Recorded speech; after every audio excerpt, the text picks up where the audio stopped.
empresarial. Ella no se coloca en la centroizquierda como lo hace Daniel Noboa, sino más bien se coloca en la derecha. Se autodefine como liberal y provida, es decir, está en contra de los derechos de las mujeres.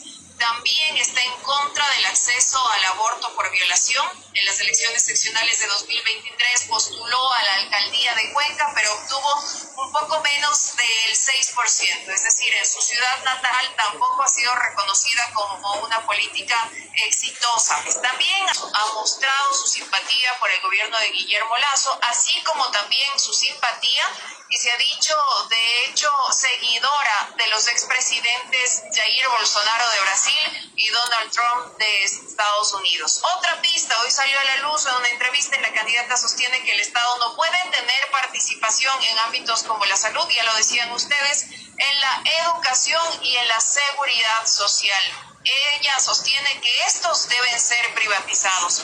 Esto ha despertado múltiples reacciones, sobre todo en las redes sociales, sobre todo en la red social X, donde se ha hecho comparaciones con lo que pasa con el gobierno de Guillermo Lasso hoy mismo.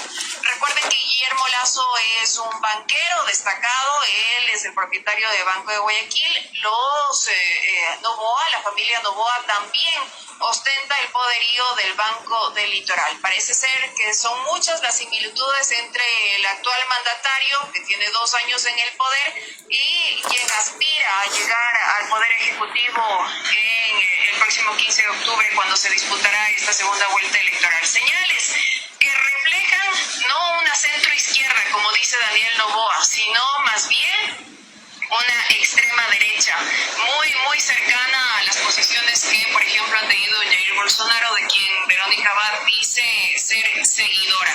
Debemos decir también que, bueno, será el pueblo ecuatoriano quien decida el 15 de octubre si a quienes ostentan ya el poder económico también le entregan. Perfecto, estoy atento. Hemos visto también con toda claridad cómo se quitan la máscara y entender mucho mejor, ahora que faltan unos días para la segunda vuelta presidencial, cuál es la verdadera intención desde la perspectiva política, porque estamos hablando de millones y millones de personas. Elanita, gracias, todo eso lo tomamos al análisis. Buenas noches, muy pendiente de lo que suceda allí en el CNE, los Cuencas. Vamos a ir con el análisis, para ello nos acompaña Mauro Andino, experto en temas electorales, nos acompaña desde Quito. Mauro, bienvenido, ¿cómo estás? Buenas noches. Muy buenas noches, Tatiana, un saludo cordial para toda Latinoamérica, a las órdenes. Muchísimas gracias.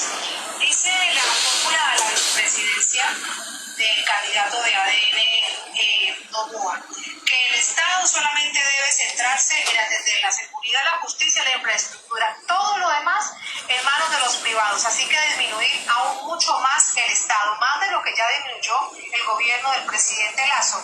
¿Cuál es tu opinión al respecto? Me parece lamentable que una candidata a la vicepresidencia de la República ponga en tela de duda la vigencia y la necesidad de garantizar derechos sociales y económicos para la gente. Hay que recordar que no solo nuestra Constitución de la República garantiza el derecho a la salud pública, el derecho a la educación pública, el derecho a la seguridad social, sino también tratados e instrumentos internacionales en materia de derechos humanos. El Pacto Internacional de Derechos Económicos y Sociales así lo prescribe, la Convención Americana de Derechos Humanos o Pacto de San José también reconoce estos derechos, y por supuesto varios tratados e instrumentos internacionales de la propia Organización de Naciones Unidas, la propia Declaración Universal de Derechos Humanos y varios pronunciamientos del sistema interamericano en esta materia. Resulta además, desde un punto de vista académico, poderosamente llama la atención que se hable prácticamente de lo que se conoce como un Estado minarquista, es decir, el Estado mínimo, muy cerca de lo que es el anarcocapitalismo, prácticamente la destrucción del Estado, y que únicamente se encargue, tal como lo ha dicho la candidata a vicepresidenta, la señora Verónica Abad, que solo se encargue de 3 cuestiones: justicia, obras de infraestructura y el tema de seguridad ciudadana. En todo lo demás, ella lo ha dicho textualmente, tiene que privatizarse, es decir, tiene que pasar a manos de agentes económicos del sector privado, dejar de ser derechos, el Estado ya no tiene la responsabilidad de garantizarlos y esto indudablemente no tiene ningún sustento, ninguna evidencia empírica para que pueda surtir efectos favorables en beneficio de las grandes mayorías populares. Esto lo único que va a promover es mayores niveles de desigualdad,